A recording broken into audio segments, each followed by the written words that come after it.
WWE Shell Shock Slam 2005. I'm MTO. Before we start this video, the pay-per-view prediction game is going to be coming back. So leave your predictions in the comments, and whoever has the best score will get a video request of their choosing.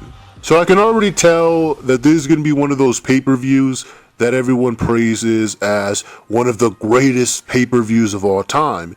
Even though, looking at the card, most of these matches wouldn't even be good enough to call Backlash. Okay, usually when you do those things, or when I do those things where we mention that it's a different year than what it actually is for the pay-per-view that we're mentioning, now that you say SummerSlam 2005, which is what you said in the intro, as opposed to this fucking garbage that we're getting now, I felt offended. I felt like you punched me in the gut when you said that. Personally, in my opinion, this is a very weak card, but all I do is bitch and moan, so I'm just going to leave it at that. Yeah, I'm getting pretty sick of your negativity myself, but let's get into the card. There's going to be a 6-Diva tag team match, and I thought this was hilarious. Eva Marie has been trying to weasel her way out of matches lately, and as soon as she found out that she had this match at the pay-per-view, she went to Paige for advice on getting out of this match. And sure enough, now she's suspended for a wellness violation. I thought that was a completely brilliant heel move on behalf of Eva Marie. You can tell she's really living her gimmick, and those are really the best superstars. But now that there's a spot open on the heel team, and with rumors that Nikki could potentially be returning, this could be where she makes her triumphant comeback. Maybe this will be the greatest pay-per-view of all time. And SummerSlam actually has a lot of scenarios for how she could return. She could either return as a full-fledged heel on SmackDown and start a feud with Becky Lynch, or she could turn face by betraying the heel tag team. Or she could even return to Raw by costing Charlotte the title at SummerSlam. They could do something where Ric Flair tries to interfere in the match since Dana Brooke is banned from ringside, and Nikki could return to even the odds and help Sasha Banks win. So there's a lot of potential for Nikki not only to return to either brand, but she could also return as either a face or a heel. And especially after Eva Marie and Paige's suspensions, she'd really be a valuable asset to either brand. There's at least something of a storyline into it, considering that they came in at the same time with the Divas Revolution John, teased the feud between them for a while after Charles turned heel, and they finally went all the way with it. They gave us the moment on Raw. And again, this is just like, for me, the Dolph Ziggler and Dean Ambrose one, where we know the outcome and the match is kind of a waste of time. But this one at least makes sense. So now let's get started by talking about the main events of this show. It's going to be John Bella taking on AJ Styles. This is actually unpredictable. Usually Cena loses the first match and then goes on to win the next 15. He did that with Wyatt, Rusev, and Kevin Owens. But it feels like now, with how hard they're pushing this new era, this might be the first time that John Cena doesn't bury someone, which is fine. AJ Styles is a good talent, but just thinking about the fact that guys like Finn Balor and Sami Zayn are probably going to go over Cena, while guys like Mr. Kennedy, The Miz, Wade Barrett, Damian Sandow, and others who have way more talent than any of the guys we have now, it's a slap in the face to all the great mid-carders of the past that they had to job to Cena, while Triple H's precious vanilla midgets have no problem beating them. It's just sickening. I don't know, I mean, you're right, it is pretty unpredictable considering that it actually seems like they might want to put AJ Styles over John Cena, because I've read, like, on dirt sheets and whatever, that Vince McMahon actually really likes AJ Styles, which was totally weird to read. It was like, what the fuck? You know, I like AJ Styles. I think he's a cool guy. He's okay. I think he's okay enough to be the guy on SmackDown. So if he were to beat John Cena, it wouldn't be a huge issue. The real issue at hand here isn't necessarily AJ Styles going over. It's this whole idea that now that this new era is coming in and all these other guys are coming in that were inferior to guys that came in before and had the job out to John Cena, that these guys can come in and they can go over John Cena clean. That's the real issue at hand. So in the match for the prestigious Universal Studios Championship, it is going to be Seth Rollins taking on a JCPenney underwear model. But let's not forget, the JCPenney underwear model is going to be cosplaying as Carnage. And if you've ever been to a Comic-Con in your life, you know not to screw with a nerd while they're in their cosplaying outfits. Because even though they are nerds every other day of the year, the second they put on their outfits, they become these big, muscly, tough guys that you don't want to mess with. So I don't know how Seth Rollins is going to be able to overcome these odds without J&J security to save him. Here, I'm gonna put your guys as hearing aids to the test here. I'm gonna see if you can guess what I did. If you guessed that was one fap, you were wrong.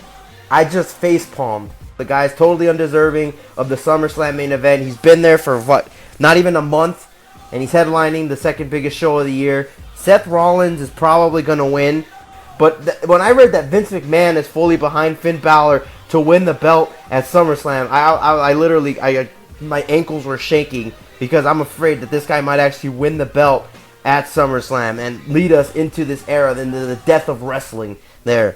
I can already tell you what the match is going to be. They're going to kick each other for like 20 minutes. The crowd's going to be reminiscent of the Zayn versus Nakamura match that chanted every fucking 5 seconds saying, "This is awesome, fight forever." I wouldn't be surprised if all the fucking fat guys in the front row just whip their dicks out and start fapping in the middle of the fucking match.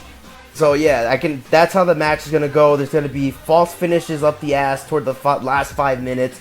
Finn Balor's going to hit him with the double stomp, and people are going to pretend to be shocked that Seth Rollins kicked out of the double stomp, because it's totally believable that Seth Rollins kicks out of the double stomp, but Rusev and Roman Reigns couldn't. And then Seth Rollins is probably going to win with a pedigree. There might be a dusty finish. I wouldn't be surprised if Triple H came back and then they made Finn Balor the new, like, authority or anti-authority guy that, you know, is going to feud with the authority for the next 10 years. You know what? I apologize to my old miners for my horrible enunciation there. This whole time I meant to say Finn Gaylord. So the match that should be the main event of the night, Brock Lesnar versus Randy Orton. You know what sucks is that this is probably going to end up being the match that the smarky Brooklyn crowd hijacks. They're going to mark the hell out for a Carnage cosplaying JCPenney underwear model, but they're going to bury a match between two real wrestlers. And just the thought of that even happening makes me sick.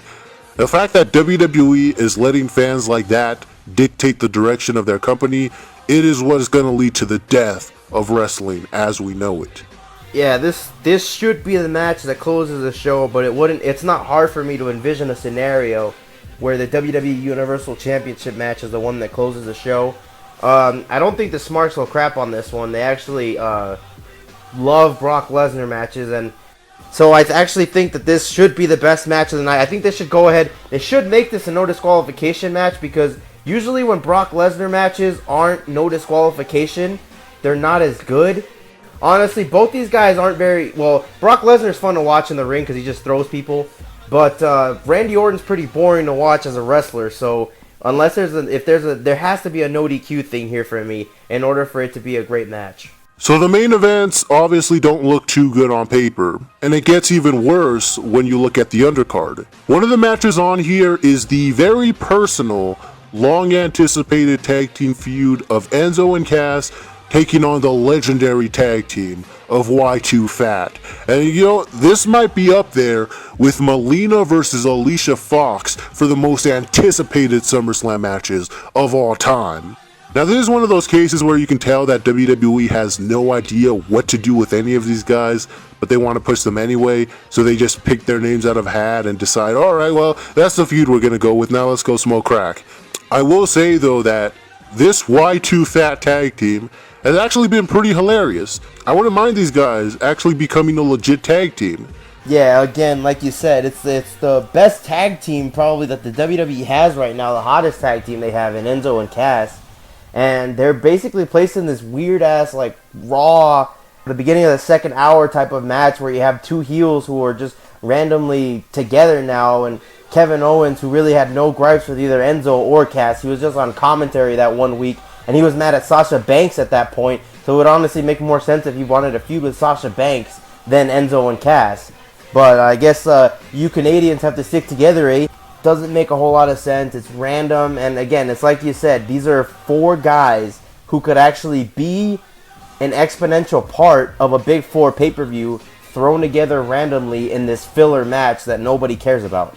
But I bitch too much, so I'm just going to leave it at that. Nah, you definitely need to quit your moaning and complaining before you drive away all our subscribers. But anyway, the Tag Team Championship match is going to be between the New Day and the Aces and Eights. And you know, the Aces and Eights are pretty irrelevant without AJ Styles leading them. And apparently the Demon, Kane, might end up taking over this stable.